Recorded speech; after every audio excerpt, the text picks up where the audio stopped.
चंद्रनगर राज्य जहां 3 भाई रहते थे। बड़े का नाम भीमा, मंझला का नाम लल्लन और सबसे छोटे भाई का नाम था भोला। पिताजी गुजर चुके हैं। तीनों भाई का विवाह भी हो गया। आज तीनों भाई पिता की संपत्ति का बंटवारा कर रहे हैं। आहा, देखो भाई, मैं सबसे बड़ा हूँ, इसलिए मैं बंटवारे का काम करूंगा। बोलो, तुम लोगों को मंजूर है? भैया, मैं तो मंझला हूँ, आप जो बोलोगे मुझे स्वीकार है। भैया, आप दोनों तो मेरे बड़े भैया हो, मैं तो सबसे छोटा हूँ। आप लोग जो फैसला करोगे मैं उसे स्वीकार कर लूँगा। पिता के जाने के बाद आप दोनों को मैं पिता स्वरूप मानता हूँ। तो फिर ठीक है, सबसे पहले हम खेतों का बंटवारा करते हैं। देखो भाई, हमारे पास 2 खेत हैं और एक मेड़ है। हम लोग 3 भाई हैं, इसलिए 2 खेत में से एक मैं और एक मंझला लल्लन का होगा और बचा मेड़ छोटा भाई यानी कि भोले का होगा। अरे वाह, बहुत अच्छा निर्णय है भैया, मुझे मंजूर है। कहो भोला, तुम तो चुप हो गए, क्या तुम्हें मंजूर नहीं? नहीं नहीं भैया, आप जो कहेंगे वह मुझे मंजूर है। अच्छा तो ठीक है, अब बारी आती है हमारे पिताजी द्वारा लगाए गए आम के पेड़ का। चलो अब आम पेड़ के पास चलते हैं। अब तीनों भाई आम पेड़ के पास आते हैं। आम के पेड़ में 2 डाली है। दोनों डालियों में आम के फल लदे हुए हैं। देखो भाई, ये है आम का पेड़। अब इसका बंटवारा भी कर लेते हैं। देखो, इसमें 2 डाली है और एक जड़ है। इन 2 डाली में से एक डाली मेरा होगा और एक लल्लन का होगा और जड़ भोला का होगा। बहुत अच्छा भैया, ये फैसला भी मुझे मंजूर है। आप लोग तो बड़े हो, मैं तो सबसे छोटा हूँ। मैं भला आप लोगों के बात को कैसे टाल सकता हूँ? मुझे भी मंजूर है भैया। अब तीनों भाई घर के पास आते हैं। अब घर का बंटवारा भी होना है। तो फिर ठीक है, अब बारी आती है इस घर की। इस घर में 4 कमरे हैं और एक छत है। 2 कमरा मेरा होगा और 2 कमरा लल्लन का, और जो खप्पर का छत बच जाएगा वो भोला का होगा। भीमा के इस फैसले से भोला बहुत दुखी हो जाता है। फिर भी बड़े भाई का फैसला मानकर वो कुछ नहीं कहता है। इस तरह घर का बंटवारा भी पूरा हो जाता है। अरे भैया, खेत, पेड़ और घर के बाद और एक जरूरी चीज तो आप भूल ही गए। अरे लल्लन, वो क्या जरूरी चीज है जो मैं भूल गया हूं? क्या तुम मुझे याद दिला सकते हो? भैया, पिताजी ने हम तीनों भाइयों के लिए कुछ रुपए पैसे भी तो छोड़ गए हैं, आप उसे कैसे भूल सकते हो? अरे हाँ, याद आया। जरा रुको, मैं अभी लेकर आता हूं। बड़ा भाई भीमा घर के अंदर से एक मटका लेकर आता है जिसमें कई सिक्के भरे थे और उनमें से कुछ पुराने जमाने के सिक्के भी थे। देखो भाइयों, इसमें से 2 प्रकार के सिक्के हैं। एक जो अभी वर्तमान में चल रही हैं, वहीं दूसरा जो हमारे दादा के दादा के दादा जमाने के हैं, यानी कि बहुत पुराने जमाने के सिक्के हैं, जो कि कुछ अजीब धातुओं के साथ बनाया गया है। तो भैया, अब इन सिक्कों का कैसे बंटवारा करोगे आप? तो सुनो, अभी के जमाने में जितने भी सिक्के चल रहे हैं, उन सिक्कों को मैं और मंझला भाई लल्लन का होगा, और जो सिक्के बहुत पुराने हैं, जो कि पुराने धातुओं से बनाए गए हैं, वो भोला का होगा। इस तरह दोनों भाई रुपए पैसे को भी ले जाते हैं। देखो भोला, पुराने जमाने के सिक्के में सिर्फ 4 ही सिक्के बचे हुए हैं। तुम चाहे तो इन 4 सिक्कों को ले जा सकते हो।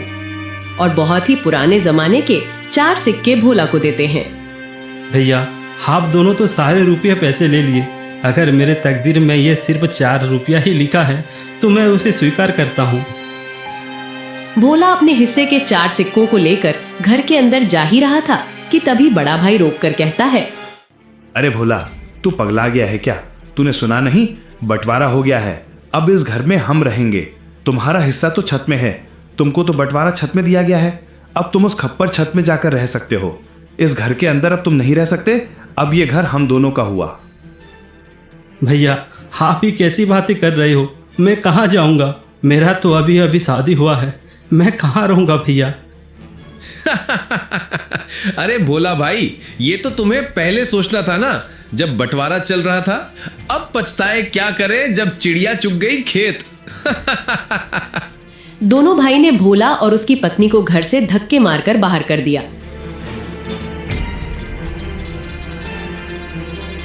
वहीं दोनों पति पत्नी गांव के तालाब किनारे अपनी एक छोटी सी कुटिया बनाकर रहने लगे।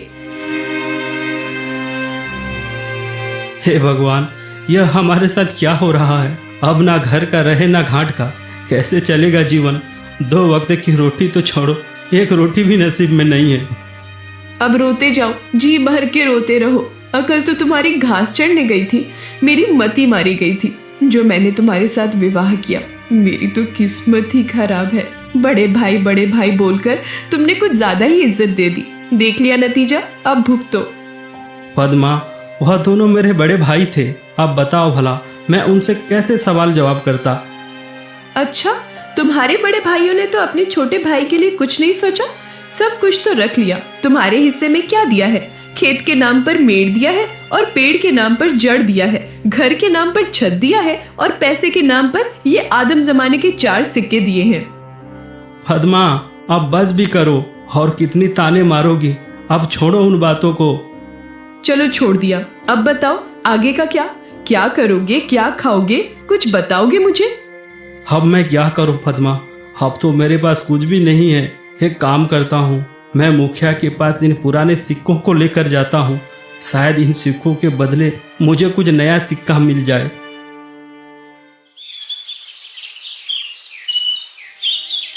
भोला बड़ी उम्मीदें के साथ उन 4 सिक्कों को लेकर मुखिया के पास जाता है।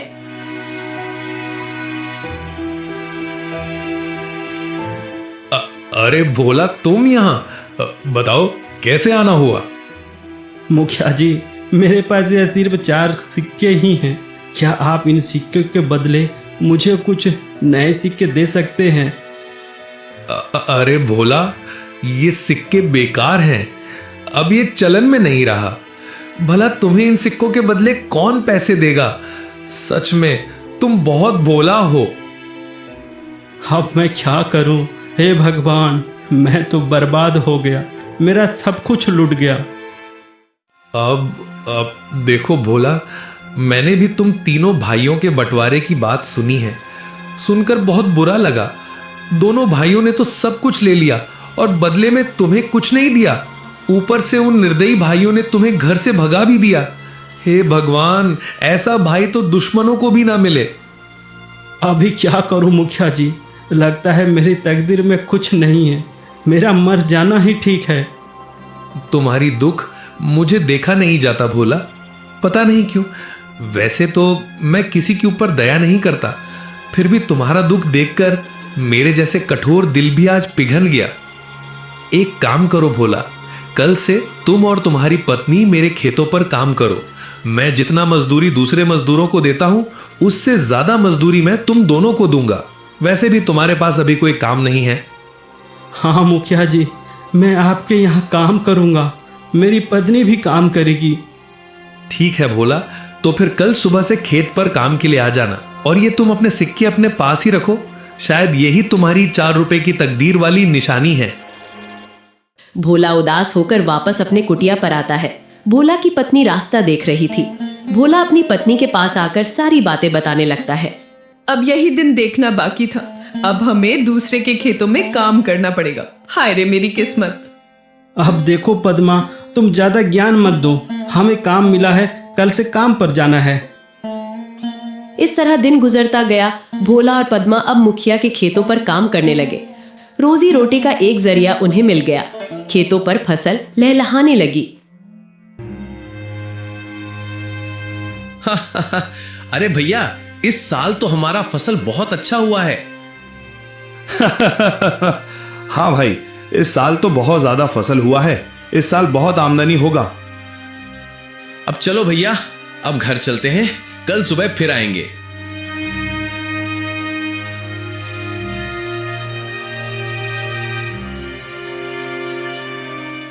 अरे पद्मा, देखो सुबह से दोपहर हो गया है, खाने का वक्त आ गया है। चलो कुछ खा लेते हैं।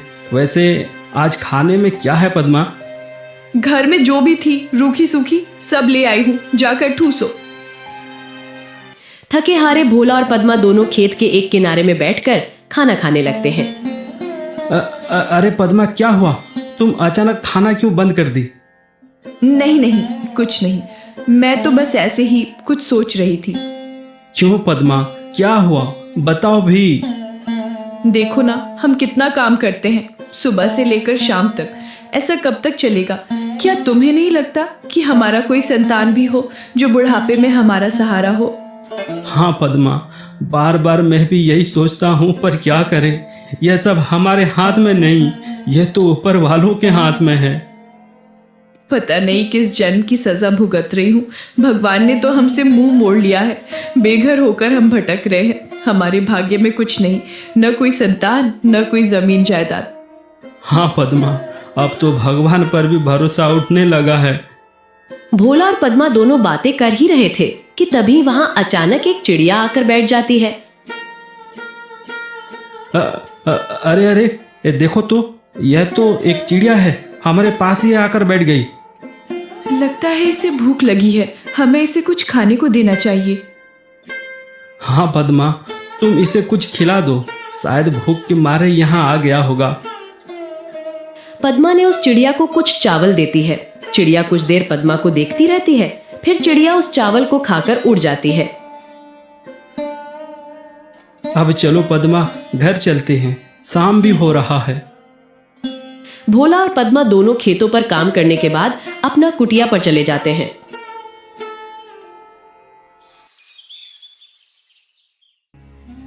सुनिए भोला जी, ये फावड़ा उठाओ और मेरे साथ चलो।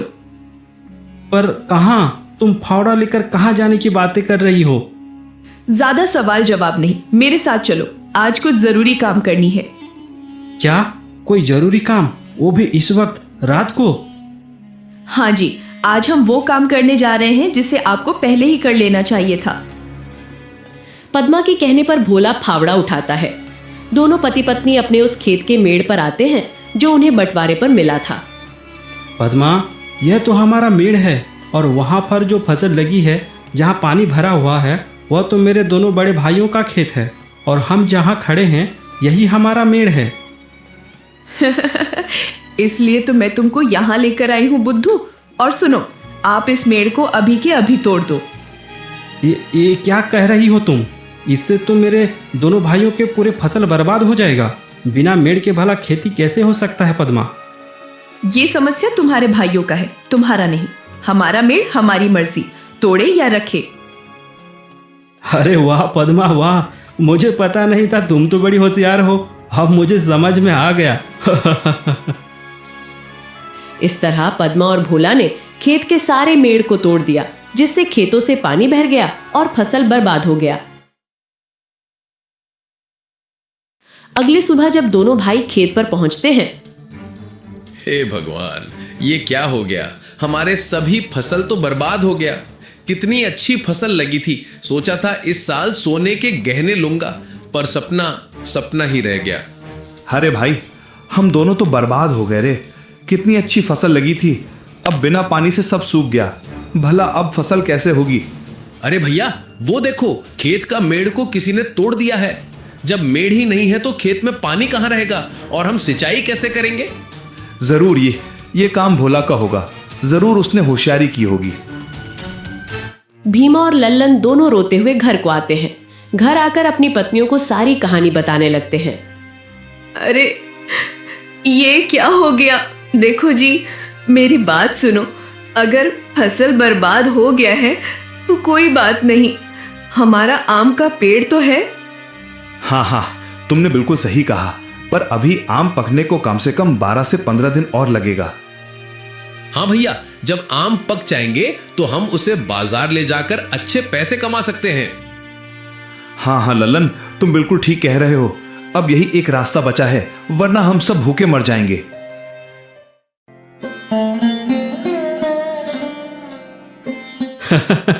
अरे पद्मा, तुम तो कमाल कर दिया, मेड़ तोड़ दिया। जैसी करनी वैसी भरनी, ये उन्हीं के कर्मों का फल है। सुनो जी, आज रात हमें और एक काम करना है। अरे पद्मा, इस बार क्या करना है?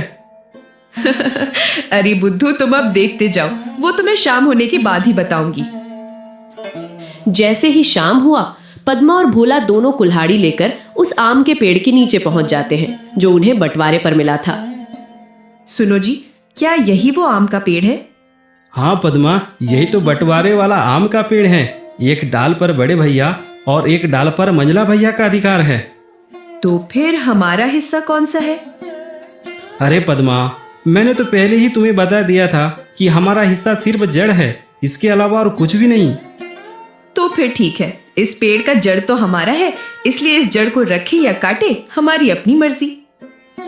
दोनों पति पत्नी आम के पेड़ को काट देते हैं। आम का पेड़ नीचे जमीन पर गिर जाता है।